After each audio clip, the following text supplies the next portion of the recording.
you. Thank you, Chair. Didn't think my turn was going to come up quite so quickly, but happy to grab it. And this is a question to both our witnesses, and it's about language. And you're both professors. You deal with research analysis, policies, but you use language and to shape the ideas. So there's some discussion and discourse between using the word Islamophobia versus using the word anti-Muslim racism or anti-Muslim hate. There's no right or wrong answer, but I would like to get both your perspectives on the relative advantages or disadvantages or the impact of using one over the other.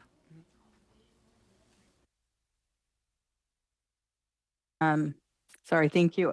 I think that's an important question. There's always a lot of, debate about the naming of Islamophobia and the definition.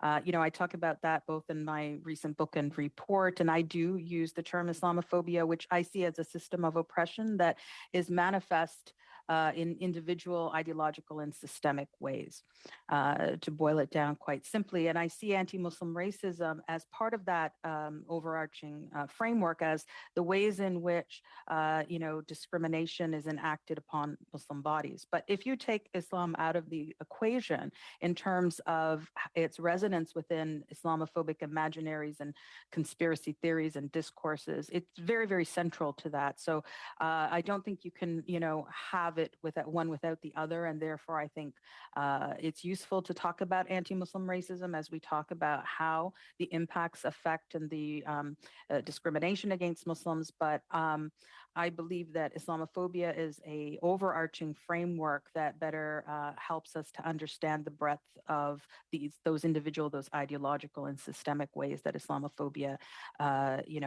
takes shape.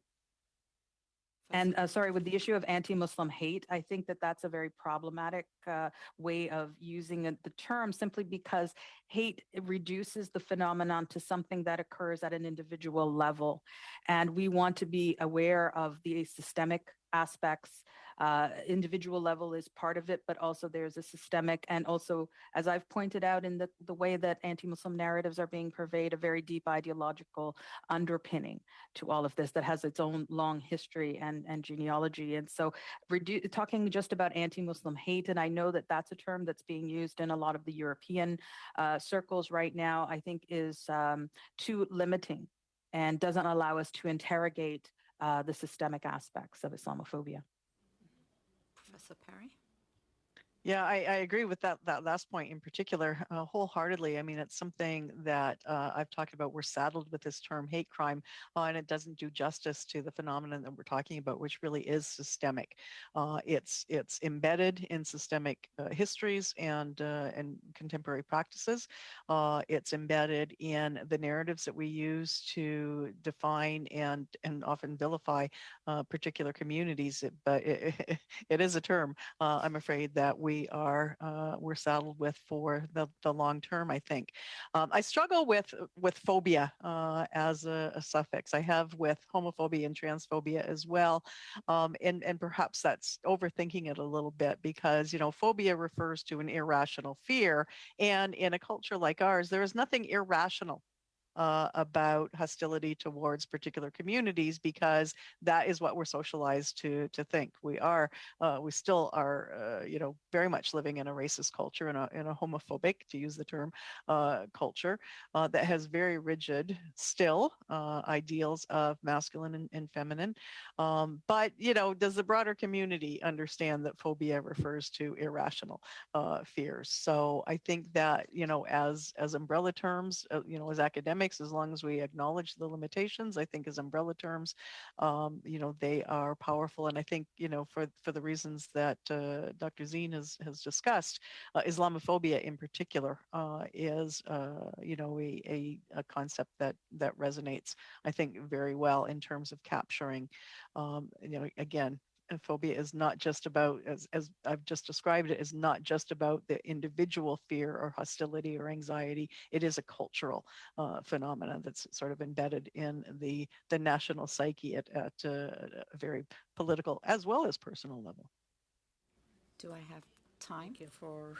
You have a follow-up, Senator? Yes. Yes. So staying on the same strand of language and constructs, during previous testimony when we've talked about Islamophobia, there has been at various times an almost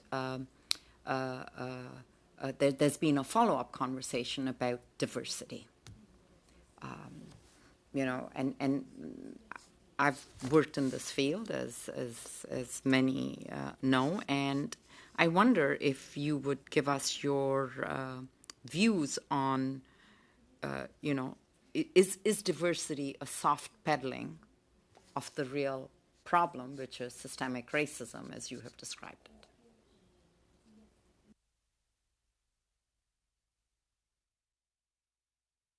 Now you're asking the easy questions, right?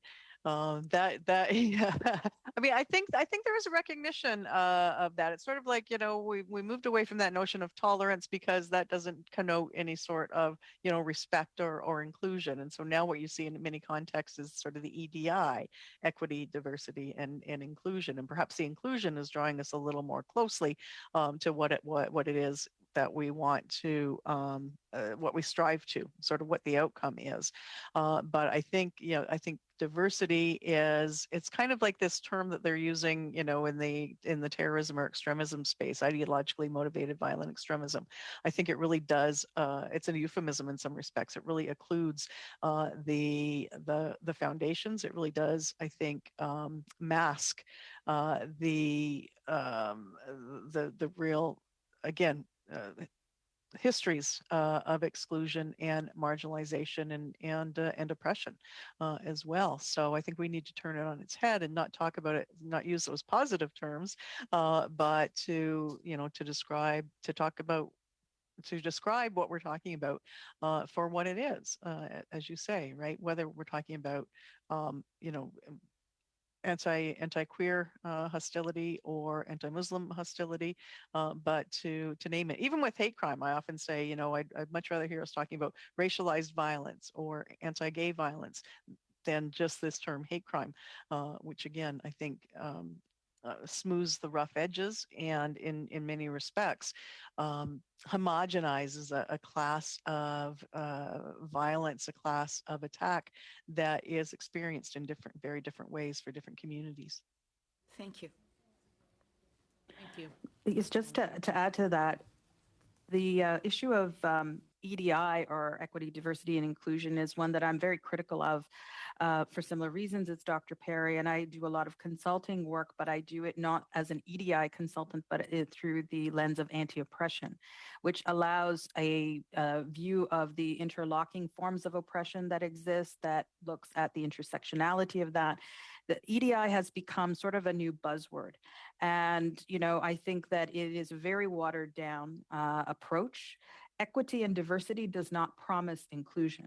So that's another issue that needs to be understood in that naming of this category. And I think it's been taken up in very, ways that do not allow a deeper interrogation of questions of power, historical privilege, and disadvantage, and focus a little more on, sort of positive ideas that don't allow us to get to the underlying issues and causes about racism and various intersectional forms of violence and oppression. So I work with an anti-oppression framework that allows for that type of analysis and intervention, because it's very important. Language is constitutive, and how we define something and understand it then implicates how we can intervene.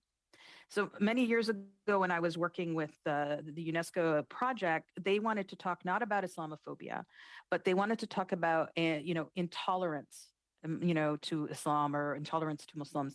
And it took me an hour of, going into this meeting and talking about the fact that, intolerance is really, tolerance in and of itself is the lowest common denominator. People do not want to be tolerated. But if we're doing this as a process of intergovernmental work, the state also cannot be interrogated if we talk about tolerance. That is not the purview of the state. And that's why many states liked that term, because it left the discussion at the level of individuals individuals and let's just let people work it out amongst themselves, and let's not examine the state.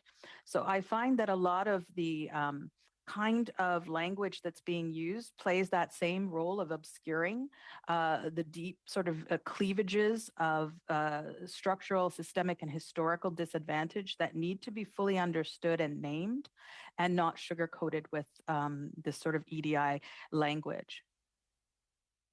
So I Thank you. think I hear you saying, and I'm just, Chair, repeating back what I hear, that you would recommend to us that we stay with the terminology of Islamophobia, not water it down with other definitions, including strategies of equity, diversity, inclusion, which simply obfuscate what is the heart of the problem.